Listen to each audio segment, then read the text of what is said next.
দশ মিনিট ধরে দাঁড়ায় থাকবে আর হেলমেট পরবে, এটাই হচ্ছে আপনাদের শাস্তি।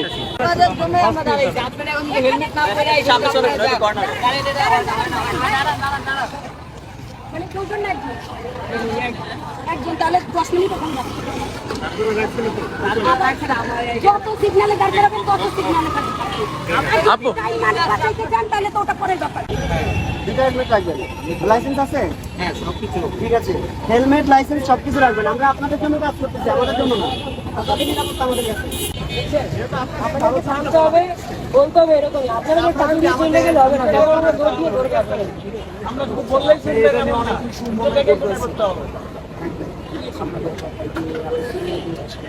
আমরা যাচ্ছি, আমরা যাচ্ছি, ঠিক আছে? নাহলে আমার হেলমেট লাইসেন্স এভরিথিং সব আছে। আমি বলি লাইসেন্স হেলমেট সব আছে। পুলিশ হলে এখন ভাই আমি বলি পুলিশ মামলা খাইতে আমি না।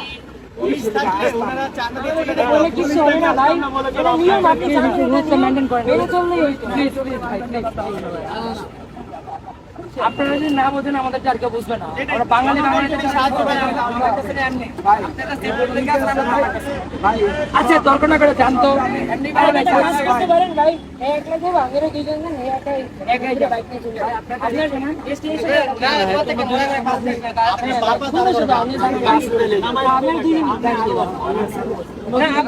বাইকে 3 জন ছিল, যেহেতু 3 জন ছিল, কারো হেলমেট ছিল না, তো এটা শাস্তি আপনারা ছাত্ররা কি দিলেন?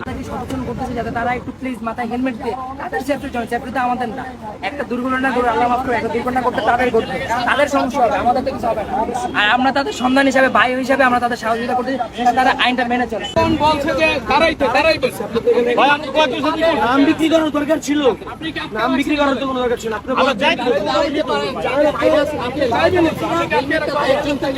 বাবা আজকে দিন মাফ করবো কেমন? আপনারা নিয়ম মানে আপনার জীবন দেন না, বাঁচবেন পাশে থাকলে হবে না, হেলমেট করতে হবে। ট্রাফিক পুলিশের জায়গায় ফিরে আসুক, এটাই কামনা করি। কারণ আসলে গতকাল আজকে আমরা এখানে এসে দাঁড়াইছি, ট্রাফিক পুলিশের কাজ করতেছি, তাদের প্রতি আরো ভালোবাসা বেড়ে গেছে। ট্রাফিক পুলিশ আমরা আবার চাই। এই এলাকাটা হচ্ছে খুবই জ্যামপূর্ণ একটা এলাকা। আমরা চাচ্ছি যে আমাদের এই জ্যামপূর্ণ এলাকাটা যেন এরকম না থাকে। আমরা সকলে সহযোগিতার জন্য আসছি। মানুষ আমাদের জন্য যতটুকু দয়া করতেছে, এটাই আমাদের প্রাপ্য।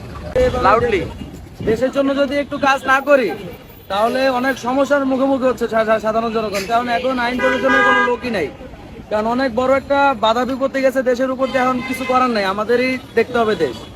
এখন আমরাই দেখতেছি সব, ইনশাল্লাহ দেখি ভালো হবে।